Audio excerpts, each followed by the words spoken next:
All right, Shalom. First and foremost, giving all praise, glory, and honor that's due to Yahweh, Bahashem, Yahweh Shai, Bahashem, Rachahakwadash, double honors to the elders and apostles of Great Millstone who were well. Peace and blessings to the 144,000, the hopeful elect, Shalom Barakathum. The title of this lesson is If You Cheat on the Lord, You Stupid. All right?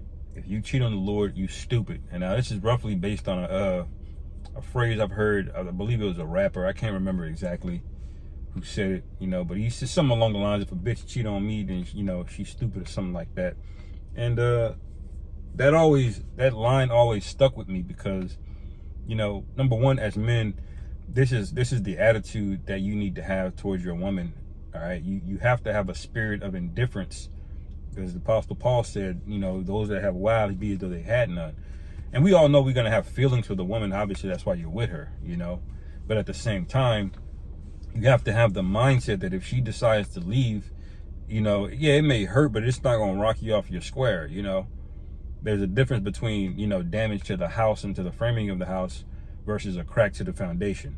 Your foundation shouldn't be cracked, all right, over what a woman does to you. So that's one reason why I favor that phrase, because it's just a reminder that we got to be in a spirit of stoicism, and that Satan really, really wants us. And he knows the biggest avenue to get to Jake is a woman. Now, I'm going to read out of Ezekiel 16th chapter, because this is why the Lord likened us to a woman, man. And that's the point of the lesson is to illustrate the same concept that I'm just explaining, that the Lord has that with us. Okay, we belong to the Most High, man. We are property. Yes, men are property. Now, I know women get all upset about how women are property to men, but that's just an order. Okay? You can't get mad. Just like a man can't get mad. What you gonna do to the Most High, man? You belong to him whether you like it or not, And so what comes along with that is duties and obligations. All right? Now, the Lord gave us leeway, and I'll read a little bit here in Ezekiel 16.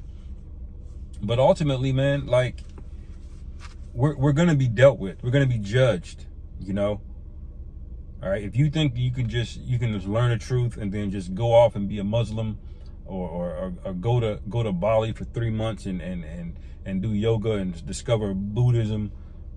All right. Or whatever nonsense you're into. All right. You're in this, what do you call it? Solipsism, which means you are your own God, You're praying to ancestors, whatever it is, man. All right. Then the Lord only has one choice, one recourse. All right. And that's to judge your ass, man. And eventually you'll be back in your right mind. All right. But that's the pretext here, because the Most High is giving you the illusion of choice. You really don't have a choice.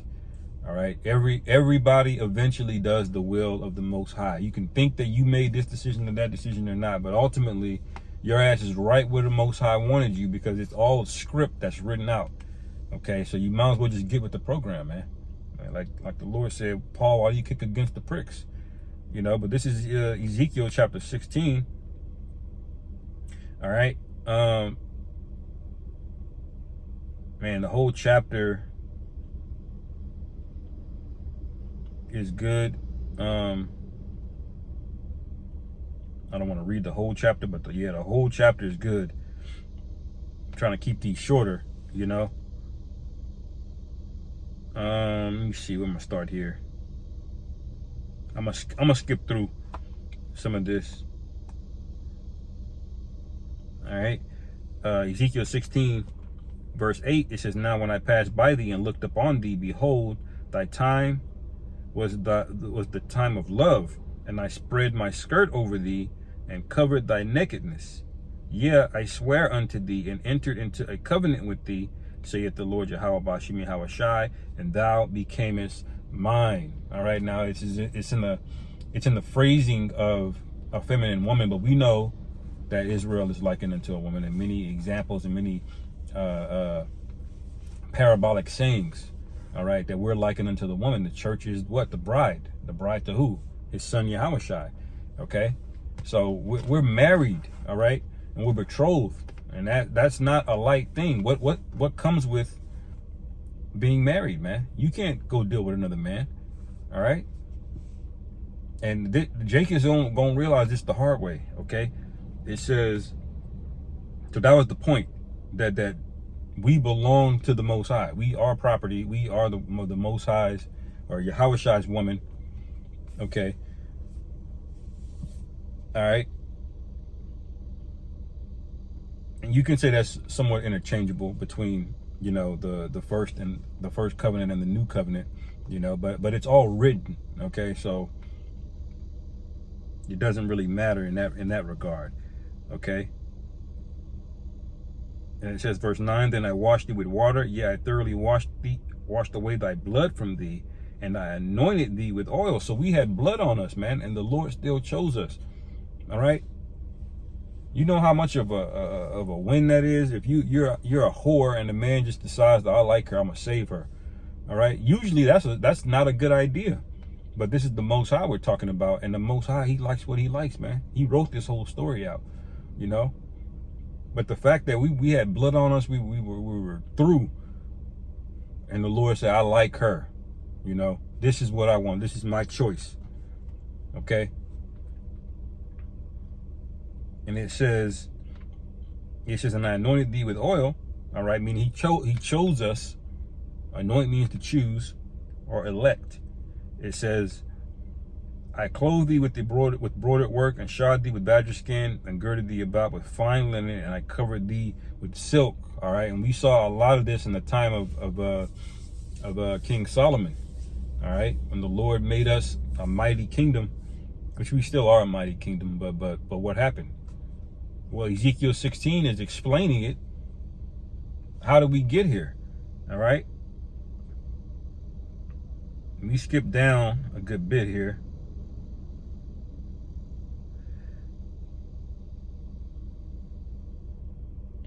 Verse 17, thou hast also taken thy fair jewels of my gold and of my silver, which I had given thee, and madest thyself images of men, and didst commit whoredom with them. So when you go and worship another god, man, it's just like adultery. All right. That's not a light thing, man. Okay. Not only should you not be worshiping other gods, but you have duties and obligations to your husband. Okay. So you can't just sit on the sidelines either, man. You don't marry a woman just for her to not give you kids, just for her to not do any kind of housework, or to not do anything. She's just there eating up all the chicken, all of the hog maw, like you said it Friday. But Jake don't eat swine. But you be mad, man. That's not a wife. Okay? You're a welfare case. Think you gonna be taken care of by a man and do nothing? That's a modern day invention, that a woman can just do absolutely nothing. She can even take away from you, and you still got to take care of her. No, man. All right. But that's Jake's mindset towards the Most High. He's just a forgiveness ATM. You think the Lord is a trick? The Lord ain't no damn trick, man. All right. The Lord gave you something. There's an expectation that comes along with that. Okay. And tricks just do it, similar to like a trick is like a hireling version of a man or a husband. All right. He's there purely transactional purposes only. He's not really emotionally invested in you. Okay. He doesn't really love you. He doesn't, it's not there. All right. But that's how y'all want the relationship with the Lord to be. A this for that. When I'm in trouble, Lord help me. All right. But when I'm doing good, oh yeah, I did that. You see?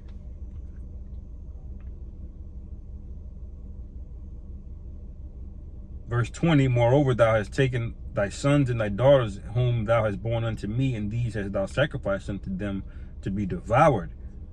Okay, that we gave our sons up, man. All right, in more ways than the parenthood planning. Okay, we gave up our sons and our daughters in more ways than just that. We did it also by allowing all of these influences of wicked Edomites, to invade our culture, man. You Jakes that are into rap and entertainment, all right. You just take whatever the so-called white man says, and then you adopt it as your own. You don't evaluate it. You don't do any kind of critical thinking. All right. So we basically spoiled our own kids. All right. You should be telling your kids, look, you can't, look, as a woman, you don't need to be out here, you know, on a pole. You don't need to be out here finding yourself, having a hoe phase. That destroys your kid, man. I'm going long. Let me tighten this up. Verse 22. And in all thine abominations and thy whoredoms, thou hast not remembered the days of thy youth. All right. And it says, when thou was naked and bare and was polluted in thy blood. All right. You just wallowed in your own filth, your own blood, man. And the Lord came in and cleaned us up. And this is the thanks you give him. This happened back in Egypt, man. All right. Now I'm going to skip down to the point. What makes this stupid? To cheat on the Lord. What makes this stupid? Number one, it should be obvious. He's the Most High. Or why would the thought even cross your mind to offend? You know? Ezekiel 16:36, thus saith the Lord Yahweh Ba'ashem Yahweh Shai, because thy filthiness was poured out and thy nakedness discovered through thy whoredoms with thy lovers and with all the idols of thy abominations, and by the blood of thy children, which thou didst give unto them. All right. So you didn't even give your own kids a chance to follow the Most High. You took those kids away from the Most High, man. All right. And it says, verse 37, behold, therefore I will gather all thy lovers with whom thou hast taken pleasure, and all them that thou hast loved, with all them that thou hast hated. I will even gather them round about against thee, and will discover thy nakedness unto them, that they may see all thy nakedness. So the very individuals that you abandoned the Most High, that you left the Most High for, he's going to embarrass you in front of them. He's gonna expose you in front of them. All right. Just like that woman that was cheating on her husband, I believe, somewhere in a car, and they both got judged. They both got put to death, man. All right. So this is not the mindset that you want to have, that the Most High got you. That's a Christian mentality, man. All right. And we're at the very end here. If you're thinking along those lines, the Lord is not dealing with you, man. Okay. If that thought comes in your head, that's a heavy demon trying to attack you, man. All right. It says, verse 38, and I will judge thee as women that break wedlock and shed blood are judged. And I will give thee blood in fury and jealousy. There it is. The punishment for adultery is death, man. So what is the point of this, man? Because what it really boils down to, y'all really don't believe in the Most High. All right. You really don't, or you don't believe he's going to do nothing. See, that's what a lot of women think. The women are wise in a way that they know who to cheat on. You know, they know who to try. And that boils down for them believing that man ain't gonna leave them, or that man ain't gonna do nothing. Well, they know you're not gonna put him to death. All right. But a lot of women know not only will you not do that, but you're not even gonna leave. You're not even gonna divorce. You ain't gonna do nothing. And that contributes to why she does it. You see, and that's what Jake thinks the Most High is far off. He ain't gonna do nothing. So what does he do? He prays to the ancestors. He goes into astrology. All right. He starts worshiping women, celebrating Christmas. You know, Jacob become an atheist under the impression that the Most High is just all good. Well, if the Most High is all good, yeah, you might as well be an atheist if you think he's all good. But we know that's not true. The Most High is everything, man. He's both. All right. And that should spark a degree of fear in you, where it compels action for you to do the right thing. All right. Verse 39, and I will also give thee into their hand, and they shall throw down thine eminent place, and shall break down thy places, thy high places. They shall strip thee also of thy clothes, and shall take thy fair jewels, and leave thee naked and bare. All right. And so these concepts of marriage, of adultery, all right, of the order of the Most High, covenants, betrothals, these things, you got to be able to link these things together. The metaphors, the parabolic sayings. The scriptures say, be conversant in dark sayings. All right. And nothing is benign. There's no such thing as coincidence, man. All right. Jake is completely out of his mind, seeing all of these things. Even Edomites are piecing together prophecies, man. And what is Jake doing? He's out here just doing whatever the hell he want to do, man. And deep down, he knows. All right. Same message, different format. You know. Repent, man. All right. Anyway, I'll end it there. Lord willing, this is edifying. Call hello Yahweh Bashim Yahweh Shai Bahashim Rakha Quadash Shalom. Call me Asharala. On to the next.